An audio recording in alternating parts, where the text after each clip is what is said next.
जय हिंद। आइए आज हम लोग जानते हैं पादप उत्तक। इसके पहले हमने पादप उत्तक के 2 वीडियो बनाया था, याद कीजिए। मैंने पहला जंतु उत्तक के बारे में बताया था, दूसरा पादप उत्तक में बताया था विभज्योतक उत्तक के बारे में।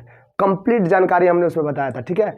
अब आज हम पढ़ेंगे पादप उत्तक का जो दूसरा भाग होता है, यानी अस्थायी उत्तक, जिसको आप लोग आपको बोलते हैं परमानेंट टिश्यू, इसके बारे में जानेंगे। तो परमानेंट टिश्यू क्या है? तो पौधा की बात है। देखिए, तो मानव में भी ये सब रहता है, मानव में भी परमानेंट एक टिश्यू होता है। तो टिश्यू हम लोग पाया था, लेकिन वो कौन सा है? तो हार्मोन का नाम पर रहता है। देखिए, आपने टेस्टोस्टेरोन हार्मोन का नाम सुना होगा, मानव में रहता है। जब वो हार्मोन आपके शरीर में, जानते हैं कि मानव का बढ़ने की साइज कब तक है? 18 साल तक। यानी जो अगर लड़का होता है उसकी हाइट अधिक से अधिक 18 साल की उम्र अपने वास्तविक हाइट तक बढ़ जाता है, क्योंकि शरीर में जो टेस्टोस्टेरोन हार्मोन है ना, वो स्रावित होते रहता है, जिससे शरीर का विकास होगा, मोटाई, फलाई, सब चौड़ाई सब बढ़ता है। लड़कों में तो मोजदारी उसी हार्मोन के चलते आ जाता है, समझ ना। और वही उसको उसी हार्मोन को लोग लव हार्मोन कहता है, क्योंकि लड़का सब उसी हार्मोन के चलते अट्रैक्शन होने लगता है। तो उसी तरह देखिए, तो हम लोग में रहता है कौन हार्मोन? टेस्टोस्टेरोन हार्मोन, जिससे हम लोग की लंबाई चौड़ाई बढ़ता है। ये 18 वर्ष तक जाता है। 18 वर्ष के बाद आदमी अपने वास्तविक धीरे धीरे हार्मोन समाप्त हो जाएगा, ये हमेशा आता रहेगा। मैंने 18 वर्ष की उम्र तक आपको शरीर में मोजदारी परमानेंट आ जाएगा, समझ बात ना। उसी तरह आपको अस्थायी उत्तक में क्या होता है ना, कि इसमें क्या होता है, इसमें जानते हैं, इसमें पौधा में विभाजन चलता है। जितना विभाजन होगा तो उसकी लंबाई, चौड़ाई, ऊंचाई सब बढ़ेगा पौधा का। विभाजन खत्म, पौधा वहीं पर भंगरा कर टंगरा जाएगा, एकदम एकदम भदर आ जाएगा, यानी छोटा नट्टा हो जाएगा, समझ रहे हो ना। तो इसमें क्या होता है ना, अस्थायी में इसमें विभाजन का क्षमता ही खत्म हो जाता है। इसमें क्या होता है, विभाजन की जो क्षमता होती है बाबू, वही खत्म हो जाती है। जब विभाजन की क्षमता खत्म हो जाएगा तो क्या पौधा बढ़ेगा?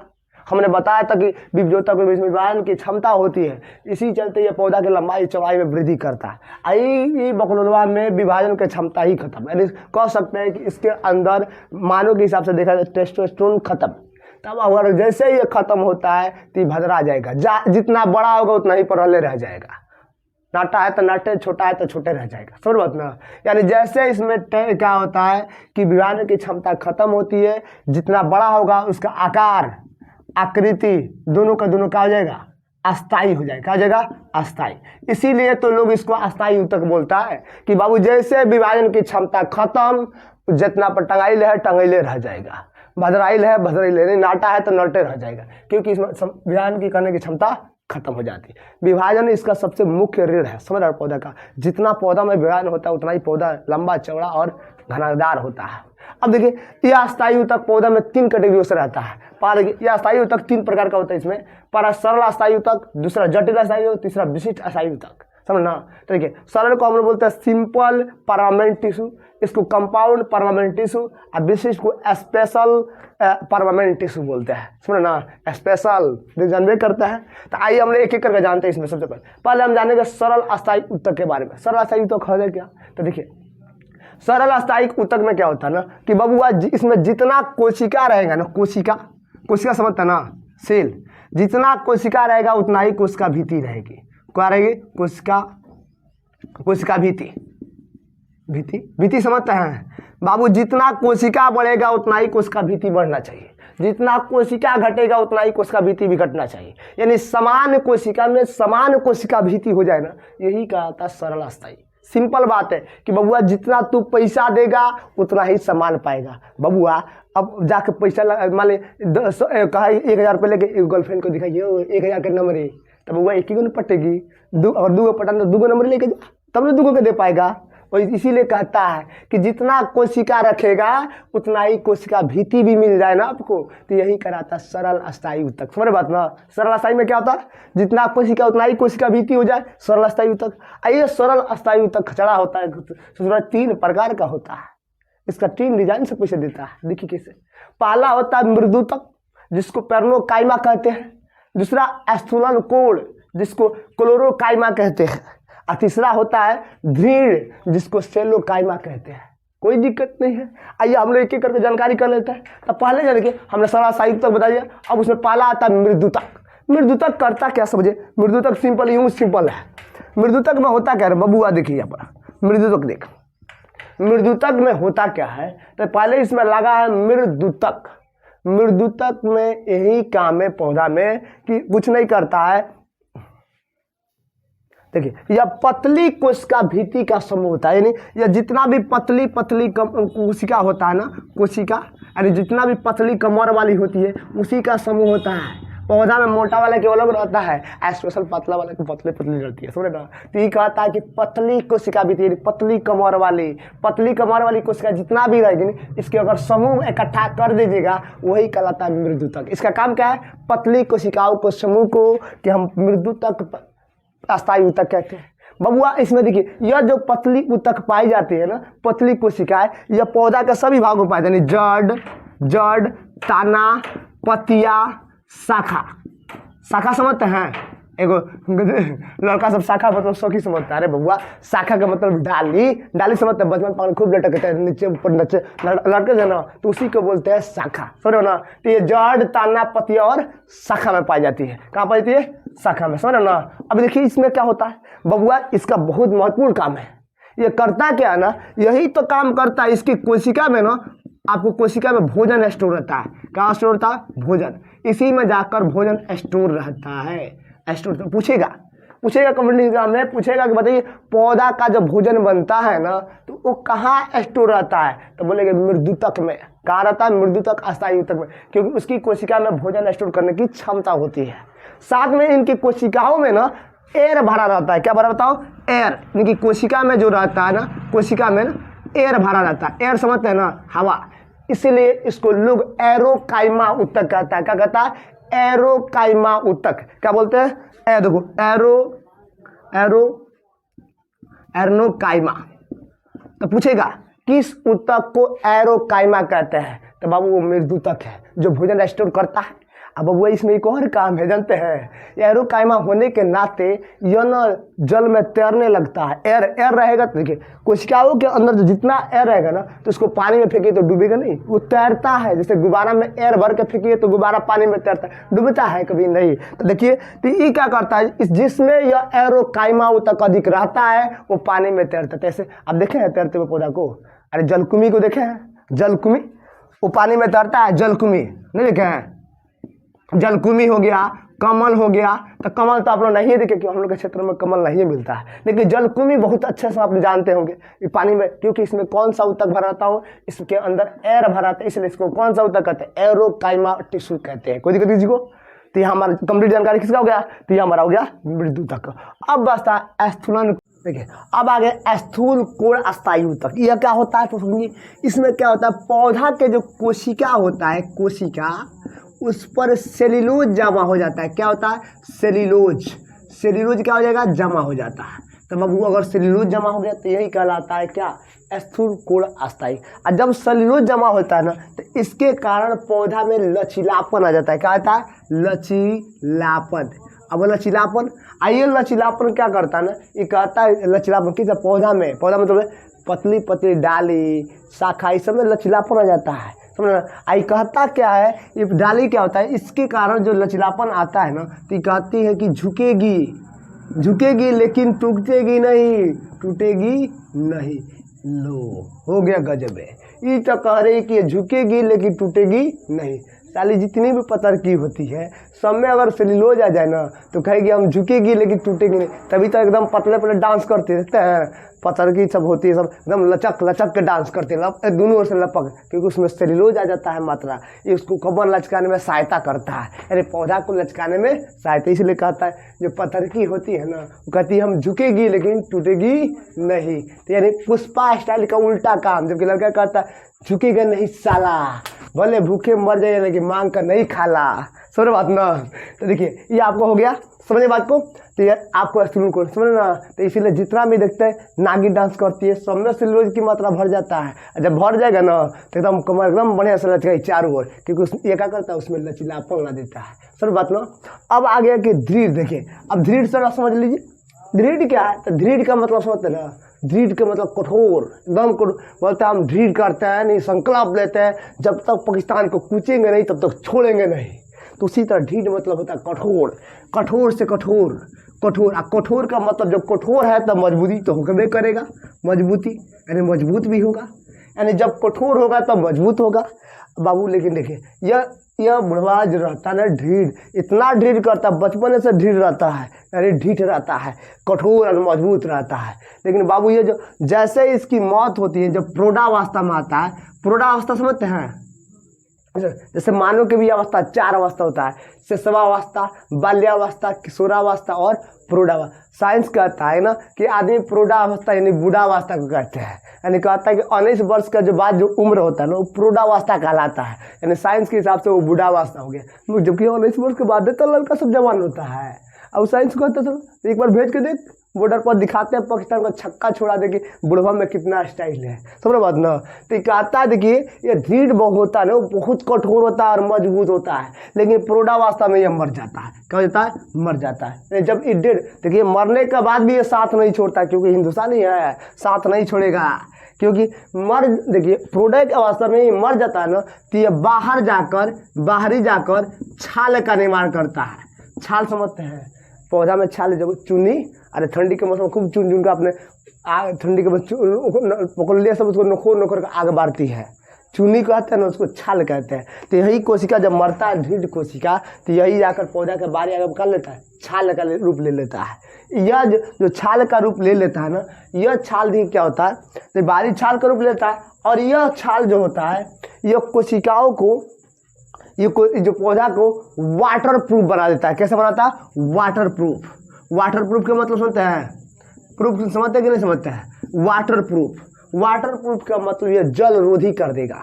यही जब कोई होता है ना जल रोधी कर देगा, तो उसमें कितना पानी वानी फेंकिए उस पर कोई प्रभाव, हमारे ये फाइटिंग आप ही को भाव लगेगा, क्योंकि भाई उसको रक्षा क्या बन गया? छाल। इस छाल को हम लोग बोलते हैं कार्क कोशिका। क्या बोलते हैं? कार्क कोशिका। क्योंकि बहुत बाबू ये कोशिका जो बहुत कचरा से बना रहता है, काला काला दिखता है, इसलिए लोग इसको क्या बोलता है? कार्क कोशिका करते हैं। ये कोशिका वाटर प्रूफ रहता है। वाटर प्रूफ जैसे अभी तक चल रहा है बुलेट प्रूफ में शहरा को मिल रहा है। बुलेट का मतलब बुलेट अगर आकर लगता है ना आदमी, तो बुलेट प्रूफ कपड़ा पहना है तो उसमें टकरा कर फिर लौट जाएगा, यानी उसको मार नहीं गिरा पाएगा। उसी तरह वाटर प्रूफ का मतलब होता है कि वाटर फेंकिए उसको कोई प्रभाव नहीं पड़ने वाला, क्योंकि बहुत तो छाल का निर्माण का, छाल कैसा होता है? वाटर प्रूफ होता है, समझ रहे? जलरोधी होता है हिंदी में।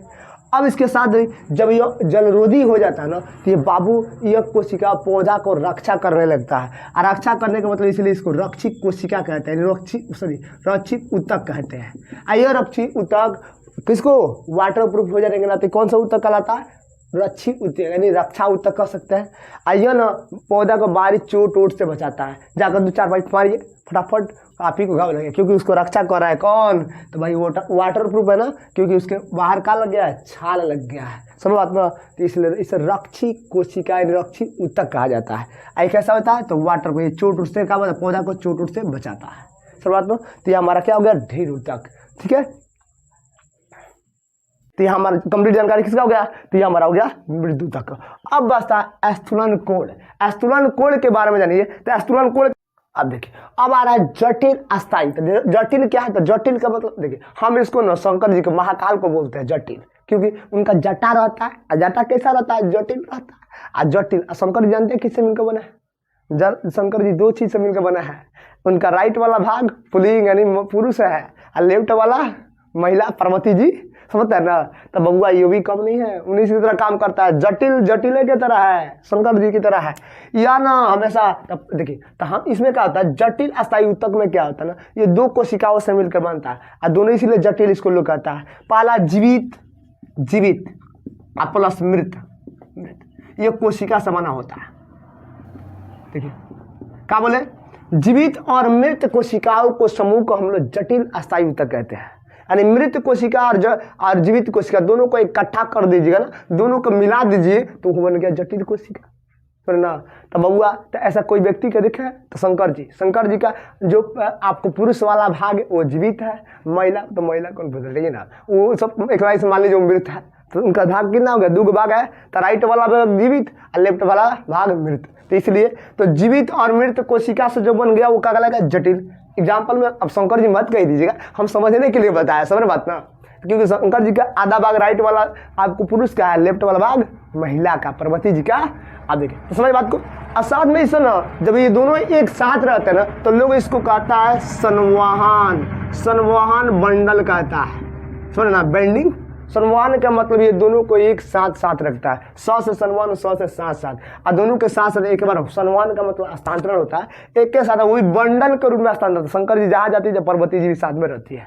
चलो, शंकर जी आगे आगे, पार्वती जी पीछे पीछे, कभी कभी भूत होता आ जाता है, शंकर जी पार्वती जी को आगे कर देते हैं। समझ बात ना। तो संवहन का मतलब साथ साथ, क्या था, बंडल के रूप में, तो इसलिए लोग इसको संवहन बंडल ऊतक भी कहता है। किसको? जटिल अस्थायी ऊतक को, कि शंकर जी के साथ साथ पार्वती जी के भी साथ लेकर चलता है। समझ, तो समझ बात। जीवित और मृत कोशिकाओं को समूह का बोल देंगे जटिल अस्थायी ऊतक कहता है। आइए, जीवित और मृत बना होने के नाते इसके आधार पर इसे दो कैटेगरियों में बांट देगा। पहला जाइलम, दूसरा फ्लोएम। तो देखिए, यही बोर्ड में यहीं से क्वेश्चन बनता है, बम्पर यहीं से बनता है। किसी भी कॉम्पिटिटिव एग्जाम में ना यहीं से क्वेश्चन बनता है, बम्पर। तो कहता है कि मृत के आधार पर, देखिए आपने देखा कि जटिल अस्थायी ऊतक दो प्रकार का होता है, क्योंकि ये जीवित और मृत से बना है। तो इसमें तो शंकर जी इस प्रकार के पर्वत, हटिए अब जाइए उधर साइड में, तो शंकर जी अलग है, पार्वती जी अलग है। तो एक की ओर बट गया जाइलम, एक बन गया जाइलम और दूसरा बन गया फ्लोएम। तो आप जानते हैं कि जाइलम होता क्या है, तो समझिए। जाइलम नाम में देखिए ना, जाइलम, जाइलम, ज से जा रहा है, ज से जीवित। जाइलम जो होता है ना, वो जीवित होता है। क्या होता है? जीवित। अब जीवित समझता है। अब जीवित कोशिका होता है। अब बताइए, यानी शंकर जी वाला पार्ट होता है, शंकर जी होते हैं जो जीवित है ना, तो उसे हम लोग बोलते हैं जाइलम ऊतक, यानी जो ऊतक जिंदा रहता है। एक लाइन में सुन, ज से जाइलम, ज से जीवित। याद, इतना याद रख सकते हैं ना बाबू, ज से जाइलम, ज से जीवित। जो जीवित ऊतक रहेगा उसी को मार देंगे जाइलम ऊतक। अब जाइलम ऊतक करता क्या, देखिए आसान में, जाइलम से एक और बात याद रखिए, यह जल खनिज लवण को लाता है। यानी क्या लाता है? जल, ज से जल, खनिज, खनिज लवण। यह क्या करता है? जल खनिज लवण को हस्तांतरण करता, लाता। अब कहिए सर कैसे लाता है? तो देखिए, ये पौधा में जैसे हम लोग शरीर में नसें होती है, जिससे ब्लड फ्लो करती है, उसी तरह पौधा के अंदर जाइलम और फ्लोएम ये दुग रहता है। तो जाइलम फ्लोएम जो रहता है ना, तो वो क्या करता है कि जाइलम फ्लोएम, कि इसमें जाइलम का काम है कि जड़ के माध्यम, जड़ से जाइलम, जड़ से जड़, ये जड़ के माध्यम से, याद कीजिए, जड़ के माध्यम से ना जल खनिज लवण को लेकर आता है। कहाँ लेकर? जल खनिज लेकर आ गया, पत्तियों तक पहुंचाता है। कहाँ तक? पत्तियों तक। देख रहे ना, याद रखने का सबसे अधिक है, ज से जाइलम, ज से जीवित रहेगा, और जीवित रहेगा तो भाई जिंदा कोई रहेगा, वही नहीं व्यक्ति सामान लाएगा हो। तो जिंदा होने के नाते ये जल खनिज लवण, इसमें भी जल लगा है, जल लगा है ना, तो जल खनिज लेकर आता है। कहाँ से? जड़ से लाता है और पत्तियों तक पहुंचाता है। जड़ तो कहाँ होता है? ऊपर होता है, बकलुलिया सब। तुम लोग कैसे बेटा हो? बकलुलिया सब पूरा जड़ नीचे होता है। अरे पतिया ना, पतिया मतलब नहीं होता है, पत्ता, पतिया। तुम लोग केस से, जैसे केस है ना, उसी तरह केस में पतली पतली होती है, तो केस एक प्रकार पतिया के काम करता है, समझ ना। तो पतिया, तो पतिया केस कहाँ ऊपर है ना, तो पतिया ऊपर होता है। आज तो पेड़ों ने देखी है, रोज तुलसी जी की पूजा करती है, तुलसी आए नमा करती है बकलुलिया सब। देखो तो यह जड़ से पत्तियों तक फैलाता है, यानी जड़ से उठता है, पत्तियों तक लेकर आता है। किसको लेकर आता है? जल खनिज लवण। बताओ बबुआ, जब ये जड़ से लेकर ऊपर आया तो इसका बहाव किधर से? बहाव से मतलब फ्लोइंग किधर किया? नीचे से ऊपर के ऊपर से नीचे। तो जड़ तो नीचे होता है ना, तो नीचे से ऊपर। तो इसका जो बहाव होता है यह हमेशा आपको नीचे से ऊपर की तरफ होता है, यानी डाउन से अपर की तरफ। ये बहता कैसा है? नीचे से ऊपर की तरफ। समझ बात में? तो समझ बात को।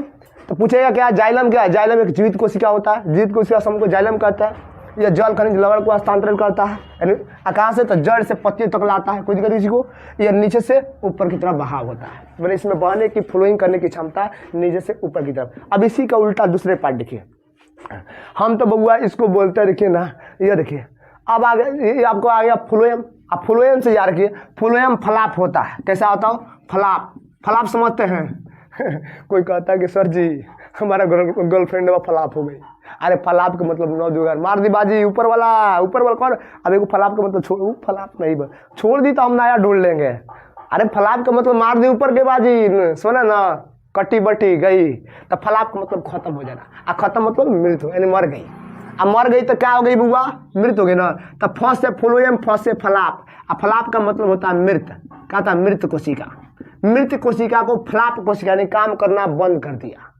देखते हैं कभी, देखिए आप देखिए किसी को बकुल्ले सब होती है मार देता है, मान कभी बकुल्ले सब पॉलिसी लकवा मार दिया, लकवा समझते हैं, पोलियो, अरे मारता टेढ़ हो जाता है, पूरे आधा पला टेढ़ हो, देखिए मारेगा तो सरस्वती जी वाला पला टेढ़ हो जाएगा, आप शंकर जी वाला सुरक्षित हो जाएगा। तो कभी कभी देखते शरीर का आधा बॉडी काम करता है, आधा बॉडी आधा मृत के समान, कुछ भी चीटी उटी काटी कोई परवाह नहीं पड़ता, लेकिन आधा बॉडी ये काम करता है, जिसको लकवा मार देता है। तो समझिए कि यह जो फ्लोएम को फला पे लकवा मार दिया है, जो जटिल होता है ना, इसी का दो बेटा यह है, तो जटिल को हमेशा इसको हमेशा लकवा मारा रहता है, इसीलिए इसका आधा पला जिंदा आधा पला मृत रहता है। इसी का दो बेटा है जाइलम और फ्लोएम, एगो तो जिंदा बेटा एगो मृत बेटा, तो मृत बेटा फ्लाप रहता है हमेशा, इसलिए लोग इसको फ्लोएम ऊतक कहता है, अब मृत रहता है। अभी करता क्या समझिए क्या करता है, ये करता क्या है, सीधे अपने यह भाई से उल्टा काम करता है। यह मृत कोशिका, आई देखिए तो जिंदा था ना, तो ये देखिए फ्लोएम फ्लाप होता है, नहीं मृत कोशिका होता है, तो मृत कोशिका को हम फ्लोएम ऊतक कहते हैं। अब ये करता क्या है, ये कुछ नहीं करता है, जब ये खनिज लवण लेकर आ जाएगा ना जाइलम, तो ये बस बोले तो खनिज लवण क्या करता है, पौधा में खनिज लवण जानते काम कर, खनिज लवण आता है तो पौधा सूर्य की प्रकाश से प्रकाश लेकर क्लोरोफिल के उपस्थिति में अपना भोजन को तैयार करता है। और जो भोजन को तैयार करता है ना, तो ये गदावा क्या करता है, जो भोजन बन जाता है ना, इस भोजन को यह पूरे देखिए कहा था, यह भोजन को जड़ ताना पतिया और शाखाओं तक पहुंचाने का काम करता है, शाखा तक पहुंचाने का काम करता है। ये कहता है, कहने का मतलब खाना वाना बन गई तब तू चारों ओर से बांट दो, यानी समझिए कि बांटने का काम करता है। यह सामान खरीद कर लाता है और बनाता है, आई गदावा चारों ओर बांटे। बिया समझ में देखिएगा, जब आदमी जब सामान वान खरीद कर आता खाना बन जाता है ना, तो सब खोई गालते बकोलिया सब क्या होती है, उठाती है बाल्टी में, एक में तो पनीर भरेगी, दूसरे में चाउमीन भरेगी, और घरे घरे ए लीजिए एक लीजिए, सुबह का खाना है, रात को भी खाइएगा, दिन में भी खाइएगा, 12 बजे भी खाइएगा, मैंने बांटती रहता। समझिए कि एक प्रकार मृत कोशिका है, क्योंकि मृत कोशिका ही भोजन बांटने के काम करता है, समझ बात ना। अब देखिए अब बताइए, ये जो भोजन को बांट रहा है, तो आपको पतिया में भोजन बनता है, तो जड़ों तक नहीं बांटेगा, तो इसका जो होता है ना, यह क्या करता है ना, यह पत्तियों से उठता है भोजन, और कहाँ तक लेके जाता है, जड़ों तक ले जाता है, जड़ तक समझते हैं ना, यानी पतिया में खाना बना, यानी लड़कियों के बालों में खाना बना, और वहाँ से घूमते घूमते खाना खा देंगे। हम लोग भी ऊपर मुंह में खाना खाते हैं, ये खाना पूरी बॉडी में फैल जाती है।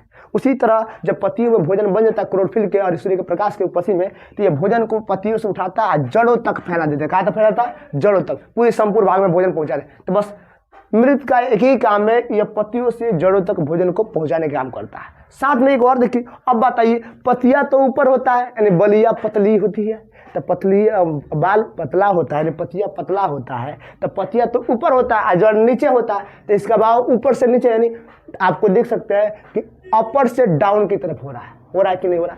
तो यह काम करता है ऊपर से नीचे की तरफ काम करता है, यानी यह भोजन को ऊपर से नीचे की तरफ लाता है, यानी आप पतिया से जड़ तक लाने के कार्य करता है। इसमें कुछ नहीं काम है, बस भोज्य पदार्थ को यह पत्तियों से जड़ों तक पहुंचाने का कार्य करता है। इसी पर यह अब इसके बाद एक और बचा है टॉपिक, विशिष्ट अस्थायी ऊतक, जिसको स्पेशल परमानेंट टिश्यू कहते हैं। इसको भी आप स्क्रीनशॉट ले लीजिए, फिर उसको भी पढ़ लेते हैं।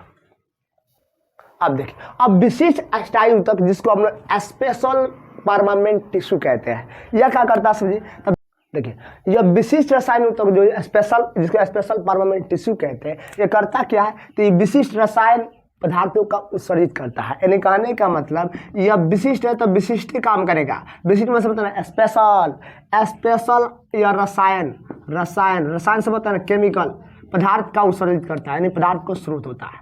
स्रोत समझते हैं, पानी का स्रोत समझते हैं, जहाँ ढेर सारा पानी उसको पानी के स्रोत बोलते हैं। जहाँ से ढेर सारा दूध निकलता है दूध को स्रोत में, जहाँ से ढेर सारा अगर खून निकलता है तो खून का स्रोत। उसी तरह जहाँ से ढेर सारा गर्लफ्रेंड निकलता है गर्लफ्रेंड का स्रोत। जैसे जानते हैं कि पाकिस्तान में ढेर सारा गर्लफ्रेंड है, वहाँ से वो समझिए गर्लफ्रेंडे का स्रोत है ससुरा। जितना चाहे उतना उठा कर लाइए, कोई दिक्कत पूछने वाला हो तो अपने भीख मांगा है ससुरा, उनका दे थोड़ा ना। तो देखिए, विशिष्ट रसायन पदार्थ का स्रोत होता है, यहाँ से ढेर सारा विशिष्ट रसायन केमिकल निकलता है। पहला केमिकल कौन निकलता है, तो लेट्रिसफेरस, नाम सुने हैं लेट्रिसिफेरस भाई, लेट्रिसिफेरस। अब यह करता केमिकल क्या है समझिए। इस केमिकल को जब ये छोड़ता है ना, तब पौधा में दूध का, देखिए कभी कभी देखते हैं दूध का, देखे हैं कि नहीं देखे हैं, कभी कभी मदार का पौधा तोड़िएगा उसमें दूध निकलता है। चाहे कटहल में उसमें भी दूध निकलता है, तो उसमें यही केमिकल रहता है लेक्टिस्फेरस। इसी केमिकल के कारण वह दूध उत्पन्न करता है। क्या करता है? दूध, जिसको हम साइंस भाषा में लैक्टेक्स कहते हैं। क्या बोलते हैं? लैक्टेक्स उत्पन्न करता है। जितना यह केमिकल रहेगा उतना ही वो दूध उत्पन्न। तो बचपन में दूध लग देखते हैं, बकौले सब काटती है तो दूध लगने का जाता है, उसमें तेल वो उसमें लासो रहता है, दूध रहता है, देखे ना। तो देखिए दूध उत्पन्न होता है लैक्टोज से, समझ बात ना। और वही एक और होता है उसमें ग्रंथिल ऊतक। कौन होता है? ग्रंथिल ऊतक के चलते होता है उसमें लासा नहीं समझते? लासा गुद समझते हैं? गुद नहीं समझते हैं? साइंस भाषा में से रेजिन कहते हैं। क्या कहते हैं? रेजिन। ये रेजिन उत्पन्न करता है। देखिए लासा नहीं, बतासा देखे, बतासा में रहता है लासा।